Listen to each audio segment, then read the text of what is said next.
درد ابھرا۔ تمہاری پرواہ ہے، بہت پرواہ ہے، اسی لیے تو پچھلے 3 سال سے تمہیں ایک ہی بات سمجھا رہا ہوں۔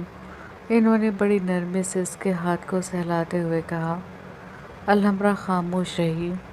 ہنی، ہر وہ چیز جو ہم اپنی آنکھوں سے دیکھتے ہیں ضروری نہیں کہ اس کی پوری حقیقت بھی وہی ہو۔ مجھے نہیں پتا تم عباس کو کتنا جانتی ہو۔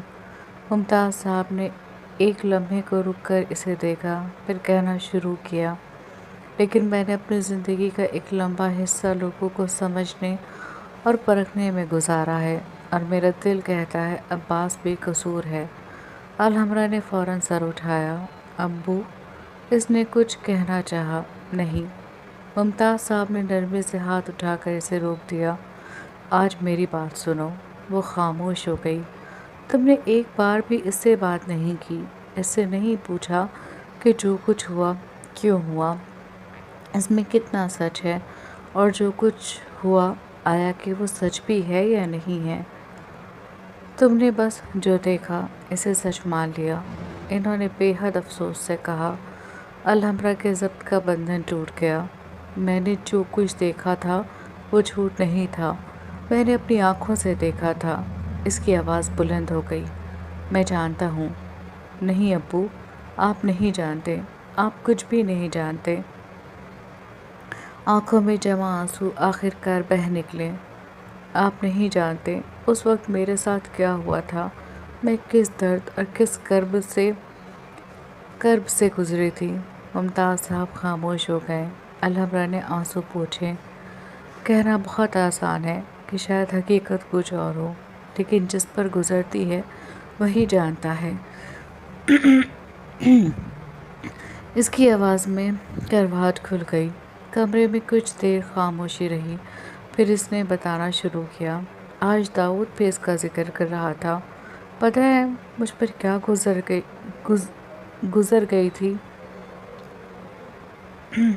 گزری تھی سوری۔ وہ کہہ رہا تھا کتنا آسان ہے ہمارے ملک میں گناہ کر کے چھوٹ جانا۔ الحمرا نے ان کی طرف دیکھتے ہوئے کہا۔ کیا داؤد نے اسے گناہ کرتے دیکھا ہے؟ شاہدہ بیگم نے پوچھا۔ ان کے لہجے میں دبا دبا غصہ تھا۔ الحمرا کی آنکھوں میں پھر غصہ ابھرا۔ میں نے دیکھا ہے۔ شاہدہ بیگم خاموش ہو گئی۔ الحمرا نے اپنی آنکھیں بند کی اور دھیرے سے بولی، میں پہلے بھی کہہ چکی ہوں، اس شخص کا ذکر میرے گھر میں نہیں ہونا چاہیے۔ پھر اس نے ممتاز صاحب کی طرف دیکھا۔ لیکن آج تو وہ میرے گھر میں بیٹھا تھا اور اسے بلانے والے بھی میرے اپنے تھے۔ اس کی آواز ٹوٹنے لگی۔ ممتاز صاحب نے افسوس سے اسے دیکھا۔ ہنی، کیا آپ کو مجھ پر ترس نہیں آتا ابو؟ کیا ان 3 سالوں میں نے کافی نہیں سہا؟ اس نے آنسو پوچھتے ہوئے سوال کیا۔ ممتاز صاحب خاموش رہیں۔ آج کے بعد وہ شخص میرے گھر نہیں آنا چاہیے۔ ان کو خاموش دیکھ کر وہ اپنی جگہ سے اٹھتے ہوئے بولی اور دروازے کی طرف بڑھی، پھر رک کر پلٹی۔ آنکھیں نم تھیں، اور اگر کسی کو وہ اتنا ہی پیارا ہے، اس نے دونوں کو دیکھا، تو مجھے بتا دے، میں یہاں سے چلی جاؤں گی، کہہ کر وہ پلٹی اور کمرے سے نکل گئی۔ آنکھوں میں کرب کا سمندر لیے وہ تیز قدموں سے اپنے کمرے میں آئی اور کمرے کا دروازہ پوری قوت سے بند کیا۔ کمرے کا دروازہ بند ہوتے ہی اس نے ہینڈ بیگ بستر پر پھینک دیا۔ وہ چند قدم آگے بڑھی، پھر جیسے اچانک اس کے اندر کی ساری طاقت ختم ہو گئی ہو، وہ بستر کے کنارے پر بیٹھ گئی اور دونوں ہاتھوں سے اپنا سر تھام لیا، آنکھیں بند کی، مگر سکون نہ ملا۔ داؤد کی آواز بار بار ذہن میں گونج رہی تھی، پھر ممتاز صاحب کی باتیں، اور پھر عباس، وہی چہرہ، وہی پرسکون آنکھیں، وہیں ہونٹ کے کونے پر ٹھہری ہوئی بے فکر اور دل جلانے والی مسکراہٹ۔ الحمرا نے جھنجھلا کر آنکھیں کھول دیں۔ اتنے بے نیاز کیسے ہو سکتے ہو تم؟ اتنا سب کچھ کرنے کے بعد اتنے سکون سے کیسے ہو سکتے ہو تم؟ اس کے ہونٹوں سے بے اختیار نکلا۔ اس نے آنکھوں کے کنارے صاف کیے اور آہستہ سے بستر پر لیٹ گئی اور دایاں بازو آنکھوں پر رکھ لیا۔ لیٹتے ہی آنکھوں سے آنسو خاموشی سے بہنے لگیں۔ وہ عباس سے نفرت کرتی تھی، بہت نفرت کرتی تھی، اتنی کہ اسے اس کے ہونے نہ ہونے سے کوئی فرق نہیں پڑتا تھا۔ پھر آج کیوں پڑا؟ کیوں؟ اس نے اس سوال کو اپنے ذہن سے جھٹکا اور کروٹ لے کر لیٹ گئی۔ داؤد اپنے کمرے میں بے چینی سے ادھر سے ادھر ٹہل رہا تھا۔ اس کے چہرے پر پھیلی بے چینی صاف بتا رہی تھی کہ اس کے ذہن میں کچھ الجھا ہوا ہے۔ وہ کبھی کھڑکی کے پاس جا کر رک جاتا، کبھی چند قدم آگے بڑھ کر واپس پلٹ آتا۔ تبھی دروازہ کھلا اور خاور اندر داخل ہوا۔ تم نے مجھے بلایا؟ خاور نے اندر آتے ہوئے پوچھا۔ داؤد نے اس کی طرف دیکھا اور بنا کسی تمہید کے سوال کیا، مجھے ایک بات بتاؤ، عباس چھوٹ کیسے گیا؟ اس کے خلاف جو ثبوت تھے وہ اسے تا عمر جیل میں رکھنے کے لیے کافی تھے، پھر ایسا کیا ہوا کہ وہ جیل سے باہر آ گیا؟ داؤد نے ایک ہی سانس میں کئی سوال کر ڈالے۔ خاور نے گہری سانس بھری۔ مجھے نہیں پتا، میں تو خود حیران ہوں۔ میں نے جاننے کی بہت کوشش بھی کی، لیکن میرے ہاتھ اس کا کوئی سیرا نہیں لگ رہا۔ وہ چند قدم چل کر کرسی پر بیٹھ گیا۔ لیکن اتنا ضرور پتا ہے کہ عباس کو چھڑانے کے لیے دوسرے حربے استعمال کیے گئے ہیں۔ جج کے ساتھ مل کر کچھ تو پلاننگ کی گئی ہے، کیونکہ جو ثبوت عدالت میں پیش کیے گئے تھے اس کی بدولت عباس کبھی جیل سے نہیں نکل سکتا تھا۔ داؤد کے ماتھے پر بل پڑ گئے۔ تو پھر جا کر پتہ کرو، مجھے اس بات کی تہہ تک پہنچنا ہے۔ داؤد کی آواز میں اب بے چینی کے بجائے سختی تھی۔ تمہیں پتہ ہے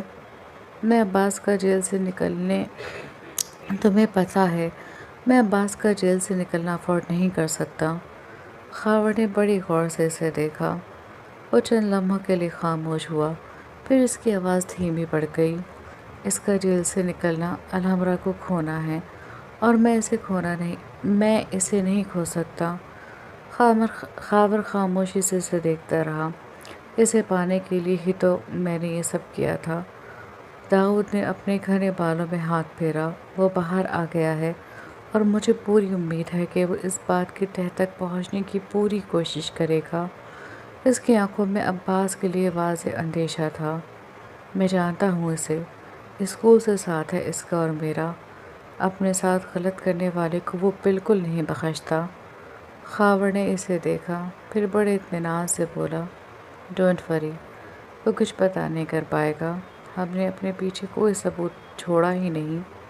اور جہاں تک رہی عباس کے جیل سے باعزت بری ہونے کی بات، خاور ذرا آگے ہوا، ہم اس لڑکی کے گھر والوں کو دوبارہ عدالت بھیجیں گے، دوبارہ اس کیس کو ری اوپن کرائیں گے۔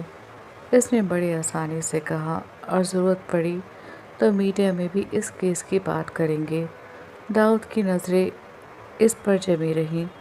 مجھے امید ہے جیسے یہ کیس دوبارہ میڈیا میں آئے گا، جج کو اپنا فیصلہ بدلنا پڑے گا، اور اگر نہیں بدلا، خاور کے ہونٹوں پر ہلکی سی مسکراہٹ آئی، تو ہم اسے موٹی رقم دیں گے۔ وہ بولا، عباس کی رہائی میڈیا میں کیوں نہیں دکھائی گئی؟ جہاں تک مجھے پتا ہے اس کی پیشی کی خبر تو میڈیا میں دکھائی گئی تھی، پھر رہائی کی خبر کیوں نہیں دکھائی گئی؟ داؤد نے پوچھا۔ حیدر نے میڈیا والوں کو پیسے دیے ہوں گے اس کی خبر نہ دکھانے کے لیے۔ خاور نے بے فکری سے کہا۔ داؤد نے چند لمحے سے دیکھا۔ ایسا ہو سکتا ہے؟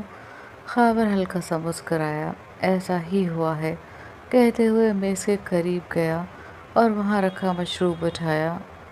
میں حیدر کو بہت اچھی طرح جانتا ہوں، کہتے ہوئے اس نے جھک کر گلاس میں مشروب انڈیلا اور آرام سے ہونٹوں سے لگا لیا۔ داؤد کی نظر گلاس پر پڑی۔ بہت مہنگی ہے۔ داؤد نے گلاس نیچے کیا۔ خاور نے گلاس نیچے کیا اور مسکراتے ہوئے داؤد کی طرف دیکھا۔ میں بھی سستے شوق نہیں رکھتا۔ داؤد نے اسے گھور کر دیکھا مگر کچھ نہیں کہا۔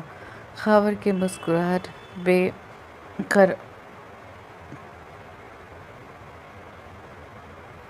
برقرار رہی۔ خاور کی مسکراہٹ برقرار رہی، مگر داؤد کے چہرے سے بے چینی ابھی تک نہیں گئی تھی۔ اس کے ذہن میں صرف ایک ہی نام تھا، عباس، اور وہ اسے بے چین کرنے کے لیے کافی تھا۔ جم کے کشادہ ہال میں مشینوں کی ہلکی ہلکی آوازیں گونج رہی تھیں۔ حیدر صاحب ٹریڈ مل پر رننگ کر رہے تھے، جبکہ عباس زمین پر پش اپس کر رہا تھا۔ اس کی پیشانی پر پسینے کی ہلکی ہلکی بوندیں نمودار تھیں، سانس قدرے تیز تھی، مگر چہرہ حسب معمول پرسکون تھا۔ حیدر صاحب نے ٹریڈ مل کی رفتار کچھ کم کی اور اس کی طرف دیکھتے ہوئے بولے، اب تمہیں اپنے کام پر دھیان دینا چاہیے۔ عباس نے ایک پش اپ مکمل کیا، پھر وہیں رک گیا، پھر سر اٹھا کر ٹریڈ مل پر دوڑتے ہوئے حیدر صاحب کو دیکھا۔ مطلب؟ حیدر صاحب نے چند سیکنڈ بعد ٹریڈ مل بند کی اور اس سے نیچے اتر آئے۔ مطلب یہ بیٹا کہ اب تمہیں اپنے کیریئر کی طرف فوکس کرنا چاہیے۔ وہ تولیے سے اپنی پیشانی صاف کرتے ہوئے بولے، تم ڈیٹا انجینئر ہو، کسی اچھی کمپنی میں اپلائی کرو، مجھے امید ہے تمہیں بہت اچھی نوکری مل جائے گی۔ عباس نے کوئی جواب نہیں دیا۔ وہ پش اپ کی پوزیشن سے سیدھا ہوا اور زمین پر بیٹھ گیا، دایاں ہاتھ زمین پر ٹکایا، ذرا سا پیچھے کی طرف جھکا اور حیدر صاحب کو غور سے دیکھنے لگا۔ آپ کو لگتا ہے اس سب کے بعد مجھے کوئی نوکری دے گا؟ سوال سادہ تھا، مگر لہجے میں ایسی کاٹ تھی کہ حیدر صاحب کے چہرے پر فوراً افسوس اتر آیا۔ وہ ٹریڈ مل سے اتر کر اس کے پاس آئے۔ کیوں نہیں دے گا؟ تم بے قصور ثابت ہوئے ہو۔ عباس کے ہونٹوں پر ایک تلخ سی مسکراہٹ آئی۔ بے قصور ثابت کرایا گیا ہوں پاپا۔ حیدر صاحب خاموش ہو گئے۔ عباس نے نظریں ان سے ہٹا لیں۔ ٹھیک ہے، تمہیں بے قصور ثابت کرایا گیا ہے، لیکن یہ تم، میں اور ہمارا خدا جانتا ہے کہ تم بے قصور ہو۔ کیا اتنا کافی نہیں ہے؟ وہ اس کے سامنے پنجوں کے بل بیٹھتے ہوئے بولے۔ عباس نے چند لمحے انہیں دیکھا، پھر آہستہ سے بولا، مجھ سے نوکری نہیں ہوگی پاپا۔ حیدر صاحب کے چہرے پر حیرت کی ہلکی سی جھلک آئی۔ اگر آپ چاہتے ہیں کہ میں کوئی کام کروں تو میں آپ کے ساتھ آپ کی کمپنی میں لگنے کے لیے تیار ہوں، اس نے بے تکلفی سے کہا۔ حیدر صاحب نے جیسے اس کی بات ٹھیک سے سنی ہی نہ ہو، تو میرے ساتھ کام کرو گے؟ ان کے لہجے میں واقعی حیرت تھی۔ 7 سال پہلے جب عباس گریجویشن کر رہا تھا، تب انہوں نے چاہا تھا کہ وہ انجینئرنگ یا ایگریکلچر یا آرکیٹیکچر پڑھے تاکہ آگے چل کر ان کے کام کو سنبھال سکے، مگر عباس نے تب بڑی سہولت سے انکار کر دیا تھا اور آج وہ خود ان کے ساتھ کام کرنے کی بات کر رہا تھا۔ حیرت تو بنتی تھی، تم سچ میں میرے ساتھ کام کرنا چاہتے ہو؟ انہوں نے دوبارہ پوچھا۔ عباس نے کندھے اچکائے۔ میں تو کرنا چاہتا ہوں، لیکن اگر آپ نہیں چاہتے تو پھر ٹھیک ہے۔ وہ زمین سے اٹھتے ہوئے بے نیازی سے بولا اور اٹھ کر اپنے ہاتھ جھاڑنے لگا۔ ایک تو تم ناراض بہت جلدی ہوتے ہو۔ حیدر صاحب بھی اٹھتے ہوئے مسکرائے۔ میں ناراض نہیں ہوں، عباس نے ویٹ لفٹنگ مشین کی طرف جاتے ہوئے جواب دیا۔ اس نے ویٹ سیٹ کیا اور دونوں ہاتھوں سے بار پکڑ لیا۔ حیدر صاحب اس کے سامنے آ کر کھڑے ہو جاتے ہو، پھر ہلکی سی مسکراہٹ کے ساتھ بولے، اور اس معاملے میں تم بالکل اپنی ماں پر گئے ہو۔ عباس کے ہاتھ ایک لمحے کو رک گئے۔ اس نے آہستہ سے نظریں اٹھا کر حیدر صاحب کو دیکھا۔ اس کی ماں کا ذکر کرتے ہوئے حیدر صاحب کے چہرے پر ہمیشہ ایک عجیب سی چمک آ جاتی تھی، ایسی چمک جسے 26 سال بھی مدھم نہیں کر سکے تھے۔ عباس ہمیشہ اس چمک کو غور سے دیکھتا تھا، کبھی کبھی اسے واقعی حیرت ہوتی تھی۔ 26 سال گزر جانے کے بعد بھی کسی کے چہرے پر ایک مر چکی عورت کے ذکر سے زندگی کی روشنی کیسے آ سکتی تھی؟ کیا ہوا؟ حیدر صاحب نے اس کی خاموشی محسوس کر کے پوچھا۔ کچھ نہیں، عباس نے فوراً نظر ہٹا لی۔ اس نے ویٹ اٹھانا شروع کر دیا۔ چند مکمل کرنے کے بعد لاپرواہی سے بولا، آپ مجھے بتائیں، آپ ساتھ رکھیں گے یا میں کوئی اپنا کام کروں؟ حیدر صاحب چند لمحے سے دیکھتے رہے۔ وہ تو اپنے باپ سے بھی دھمکانے والے اسٹائل میں بات کرتا تھا۔ انہوں نے سوچتے ہوئے نفے میں سر ہلایا، پھر ان کے چہرے پر ایک نرم سی مسکراہٹ پھیل گئی۔ میرا سب کچھ تمہارا ہے۔ عباس کی حرکت ایک لمحے کو سست ہوئی۔ تو میرا بزنس بھی تمہارا ہوا۔ ٹھیک ہے، اب تو میرے ساتھ بزنس سنبھالنا، انہوں نے کہا۔ پھر قدرے سنجیدہ ہو کر بولے، لیکن یاد رکھنا یہ کوئی اتنا آسان کام نہیں ہے۔ بہت سے جھنجھٹ ہیں، بہت سے جھمیلے ہیں، میں سب سنبھال لوں گا۔ عباس نے ویٹ واپس رکھتے ہوئے کہا۔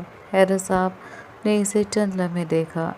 اس ایک لمحے میں انہیں اپنے بیٹے کا وہی پرانا اعتماد نظر آیا۔ انہوں نے گہرا سانس لیا اور ہاتھ میں پکڑے تولیے سے اپنا چہرہ اور گردن سے پسینہ صاف کیا۔ چلو پھر دیکھتے ہیں جناب ڈیٹا انجینئر صاحب بزنس مین بن کر کیا کمال کرتے ہیں۔